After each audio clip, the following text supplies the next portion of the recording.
Samuel, obey the voice of the people in all that they say to you, for they have not rejected you, but they have rejected me from being king over them, according to all the deeds that they have done from the day that I brought them out of Egypt, even to this day, forsaking me and serving other gods, so they are also doing to you. So here God equates their desire for a king with idolatry, just as they turned to the golden calf after leaving Egypt. Here they forsake God's rule and place their hope in human rulers. This is fundamentally a second commandment issue, a rejection of God as king and a desire to be ruled by man instead. Yet God allows it, saying, "Now obey their voice, only you shall solemnly warn them and show them the ways of the king who shall reign over them." So Samuel told all the words of the Lord to the people who were asking for a king. And he said, "These will be the ways of the king who will reign over you. He will take your sons and appoint them to his chariots and to be his horsemen and to run before his chariots. He will appoint for himself commanders of thousands and commanders of fifties, and some to plow his ground and to reap his harvest, and to make his implements of war and the equipment for his chariots. He will take your daughters to be perfumers and cooks and bakers. He will take the best of your vineyards and fields and olive orchards and give them to his servants. He will take a tenth of your grain." That's significant, by the way, because a tenth is what belongs to God, "and of your vineyards, and give it to his officers and his servants. He will take your male servants and female servants and the best of your young men and your donkeys and put them to work.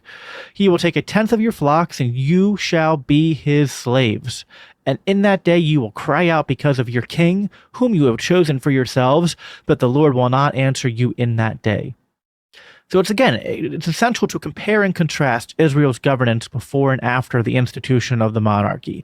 In the Judges, we had the decentralized tribal confederation or a sort of anarchy that has a theocratic element to it. The governance was guided by God's covenant law, and the leadership provided by judges raised by God during periods of crisis. There was no standing government, no gut monopoly.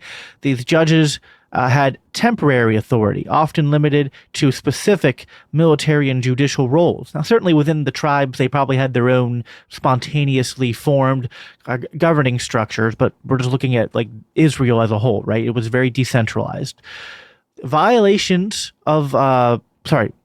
These judges had temporary authority, often limited to specific roles, and they did not have the power to create new laws or impose taxes.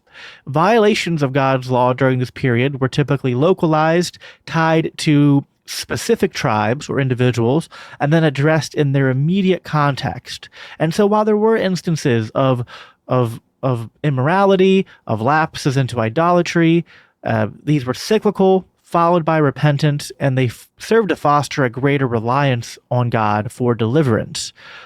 In contrast, then the monarchy introduces monopoly governance, centralized governance, with hereditary kings holding executive, legislative, and judicial powers. And while this system unified the tribes, and maybe that was seen as a good thing, it also leads to a more rampant and more intensified systemic idolatry and oppression. Examples of this would be Solomon's forced labor policies and Jeroboam's establishment of a rival worship system. Corruption became entrenched, with rulers like Ahab and Manasseh leading the entire nation astray into rebellion against God, rather than just certain tribes falling away from God. Now we have the entire nation being led by a bad king. Although some kings were good, you have like David and Josiah, and they sought to restore covenant faithfulness. But the monarchy as a whole brought heavy burdens, such as taxation, forced labor, and political instability. The centralization of power highlighted the insufficiency of human kingship and the need for a perfect king. And it also highlighted the inability of the centralized power to fix the underlying problems that the king was asked for to fix in the first place. It didn't make them safer, and it didn't deal with the problem of sin or idolatry or falling away from God. See, these contrasts reveal why this warning in 1 Samuel 8 remains so relevant today. The passage paints a vivid picture of the dangers of human governance. God warns specifically about those dangers, and it's monopoly governance he's warning about. It's a warning against the confiscation of property, the conscription of children, and the abuse of power for the benefit of the ruling elites and the ruling families. God explicitly declares, "You shall be his slaves."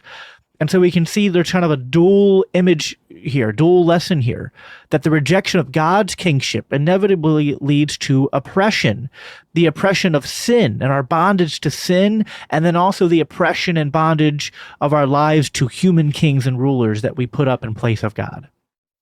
This warning resonates throughout history.